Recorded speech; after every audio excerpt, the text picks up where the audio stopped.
what do I have to lose but to do this thing that I'm so passionate about full time?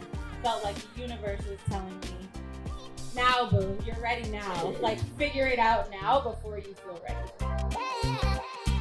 You're a surfer, what do you do something about black surfers? And I was like, that doesn't exist. And then I got on Instagram and I was like, that exists. That's crazy. So then I started reaching out to a bunch of black female surfers around the country and like started photographing them. And then it kind of grew into a book. G and Jessa, we're going to start off by going through who they are, how they got here, and I have some questions that I wrote out for everybody because I have to be prepared for everything that I do. So as we get started, basically the way that we're going to start this off is that I think that when you are a multi-hyphenate, which you both are, I just want to learn more about you guys. So instead of a big bio of, I'm Justin, I do this and I do that, which I also want to know, I'd love to hear like what else is about you that you want to share. Are you okay with that? What are your hyphens? My Your hyphens? multi-hyphens. My hyphens And your are- name. Oh yeah, I'm Gabriella. Hi. I'm a surfer. I'm a water woman. I am a photographer. I'm a journalist. I won't say I'm a cat mom because I refuse to be the mother of anything right now. I'm a cat person and a sister and a daughter. So I have to start off with mother. Hello, son. That would be weird to not start there. I'm Jessa Williams. I am a mother. I am a founder. I am a creative. And I'm a believer. A believer in what, Jessa? Kirsten. Oh my God. The truth. Well, I think that's like when it comes to things like resumes and job descriptions, everything is very much like, my name's Jessa and I work in marketing, and marketing is not who we are as a person. There's so much more to us than that, and that's why like I really want to start off with just hearing more about you all. But I have both of you up here together today because you both got your but you both currently work in the surf industry in similar but different ways. And as the title of this topic is passion to profession, what I really want to know first is, how did you guys first get into surfing? And what was the moment that y'all had? Just that it was like, you know what? I could do this as my job instead of just something passive that I do every single day. I'm gonna let Jessa speak first because G's looking at me like she doesn't want to. So. I didn't start surfing until the pandemic. I'm a pandemic surfer. Hate me now and hate me later. I'm a proud pandemic surfer. I actually put my son into surfing because if we remember, especially in LA where everyone was rightfully so being very conservative because of COVID, everything was shut down. And so it was safe to be outside. And I thought, well, all of his sports and activities are canceled. He could do something outside. I put him into lessons and he asked me to join him on the second lesson. And I was like, absolutely not. Like, there's no way. I have no desire to put on a wetsuit and surf, but he kind of kept pressuring me. And I did not want to punk out in front of my son. And I said, okay, I'll do it. And that's how I got into surfing. Was, 5 minutes later, being very humbled by Mother Ocean and realizing how incredibly difficult it was. And I think that's what made me love it. And then I kept coming back. To answer the second part of the question about when I realized that I wanted it to become my profession, begrudgingly. So I did not plan for that to happen. I started my surf group, my surf collective, Intrsxtn Surf, and it was my passion for a few years alongside my full-time job. I've spent a long time in tech, and after 4 back-to-back layoffs in tech, which we know is like many other industries, tech is dealing with a lot of layoffs over the last several years. I thought, you know what? What do I have to lose but to do this thing that I'm so passionate about full-time? And so that for me was, that's why I say begrudgingly, because it wasn't necessarily that I wanted to take my passion and turn it into my profession at that point. It was that I felt like the universe was telling me, now boo, you're ready now. Like, figure it out now before you feel ready. So that was my moment.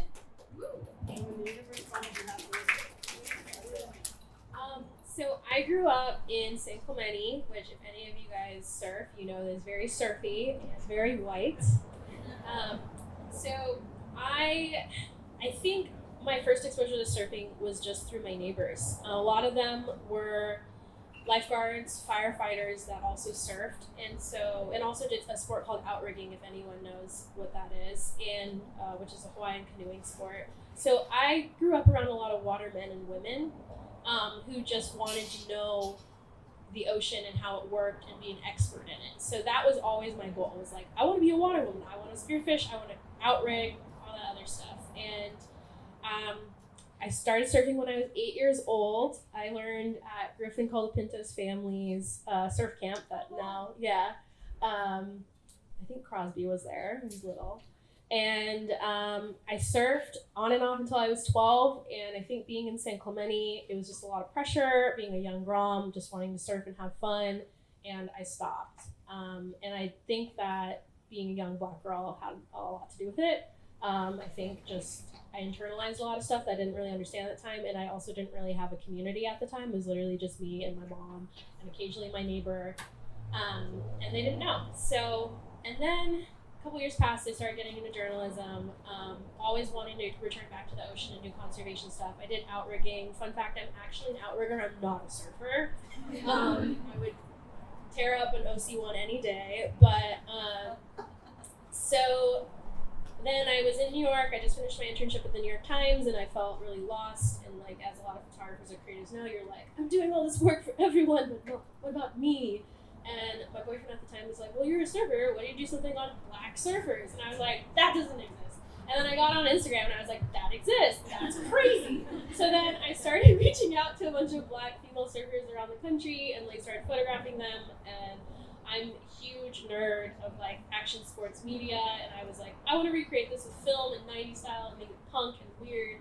And I started filming it and taking pictures and like this shitty disposable point and shoot cameras that we like get at Walmart for like $6 because I was broke. And then it kind of grew into a book, and and then it was published. It actually was shortlisted for Aperture Paris Photo Book Awards, which is this really prestigious award. I was like, what the hell? So when Jessa's in the book, and so yeah, I think I just kind of fell into it. Honestly, don't know how I'm here. Don't really get it. Gotcha. Yeah. But because you're talented. Thank you. Well, yes, but also like, thank you. But also like, the surf was never a part of. I never thought I'd come back to it. It's very strange to me that I still surf like all the time, and I have a community in surf, and yeah, it just feels like a blessing. And now it's like combined with my journalism and conservation work. So yeah.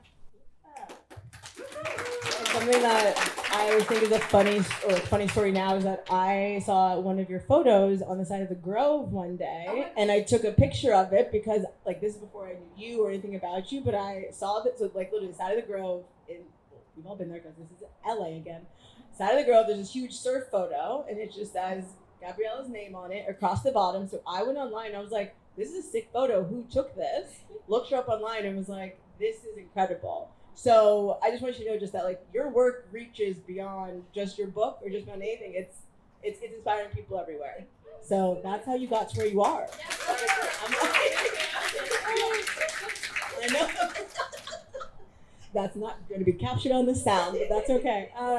Well, no, you're totally fine. No, one big thing too that I think a lot of people think of when they think about taking their love for sport and making it into their job is this idea of selling out.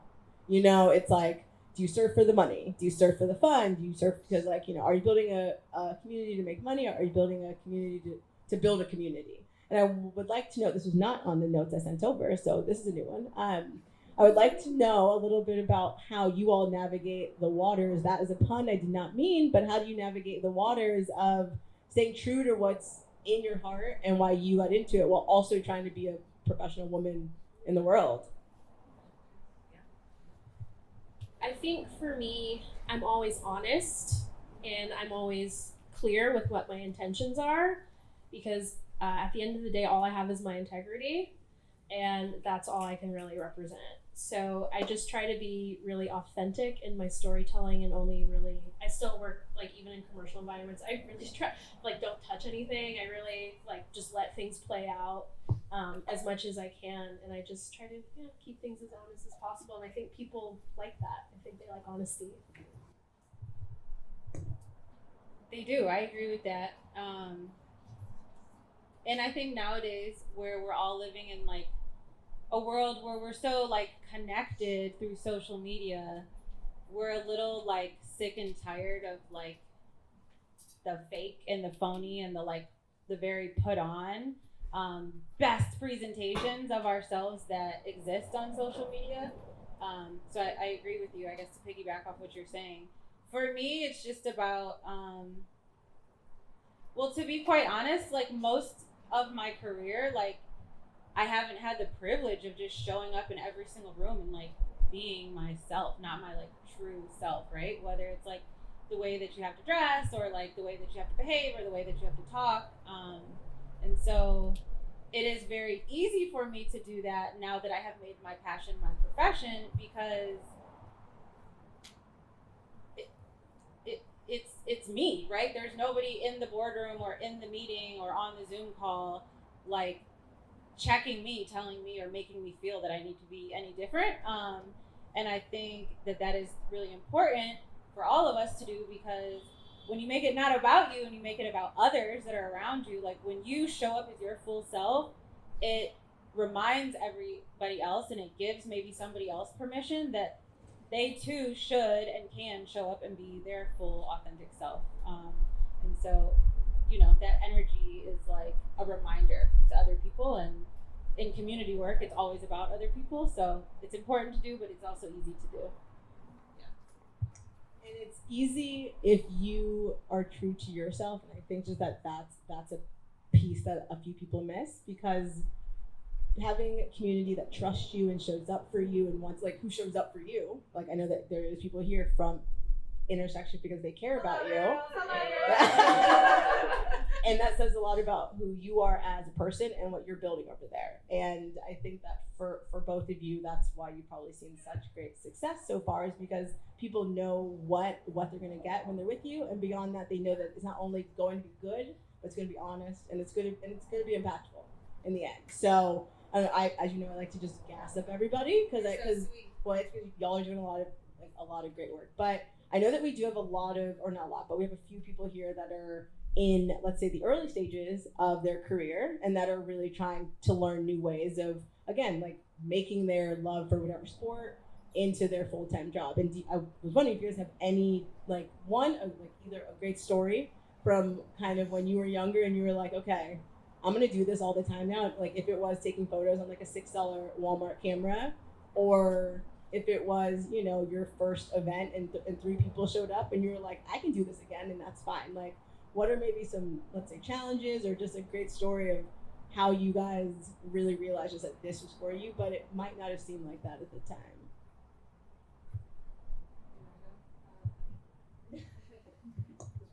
We are working it right now.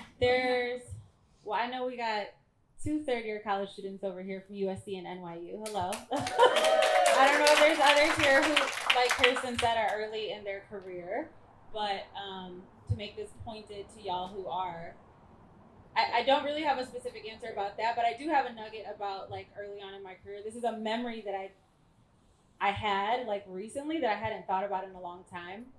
And I remembered that the first boss that I ever had for my first like big girl job, I was so excited. It was my first real job out of college. It was actually a sales job. I went to school to do journalism and storytelling,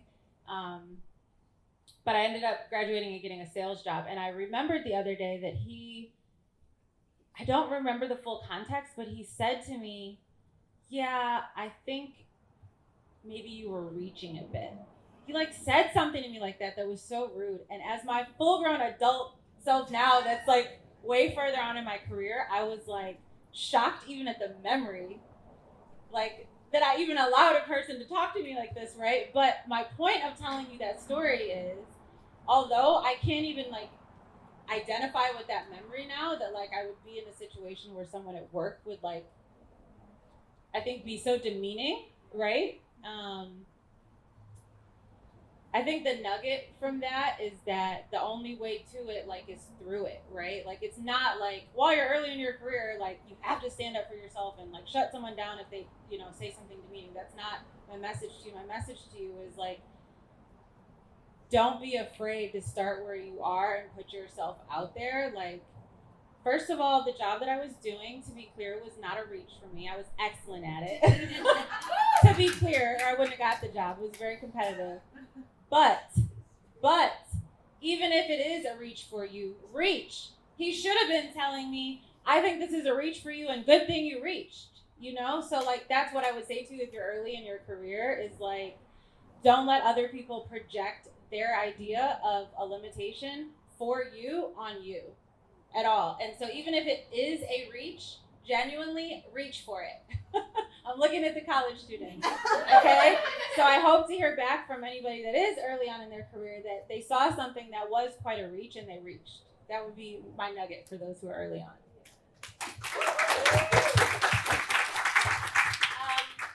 I don't really have a specific story, but I think the one thing I was told and really stuck with me was that use the label as an early career person or as a student to your advantage and use it as a way to get to know people. So I remember when I was at the New York Times, they like told us, they were like, get coffee with people. Girl, I was emailing everybody. I think I talked to the librarian at the New York Times. Like, I got to know everybody, and then like it worked because like so many people like leave companies or like they shift everywhere, and then you never know where people are gonna end up, and they always remember you like, oh, there's that kid that like I got coffee with that one time, and they had like all those crazy questions, but then they like stayed in contact. So like that's what it really comes down to, I think, when you're an early career person, is like your network and being curious and staying curious and like always being a student.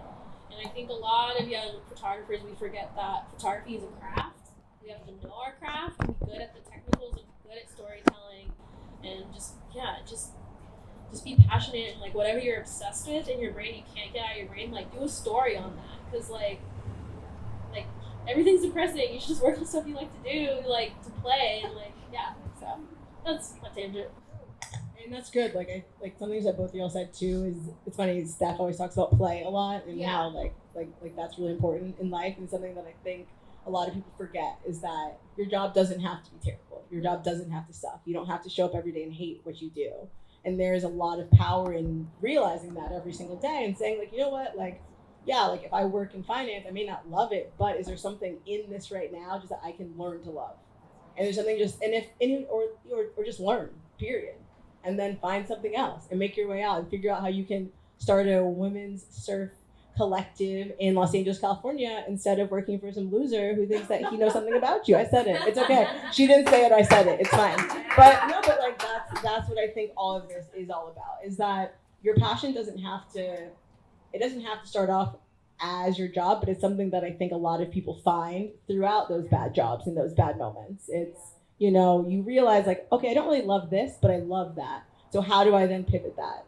And connecting to people is the most important part. And it's kind of why it's why I love that everybody's out here today, and why I forced a lot of friendships earlier, is because there's so much power in rooms like this where you can authentically walk up to somebody and just say, hi, I'm Sarah and I don't know you, but I'm at this event and so are you. It's how I met Nyla, who's gonna speak next. I reached out via LinkedIn and said, hi, I want to get to know you. Told her about myself, and there's something that comes with having a little courage when you do these things. We normally don't do Q&As, but I have time for 2 questions. Steph's keeping time for me. 2 questions, if anybody has them right now. And hopefully nobody's shy right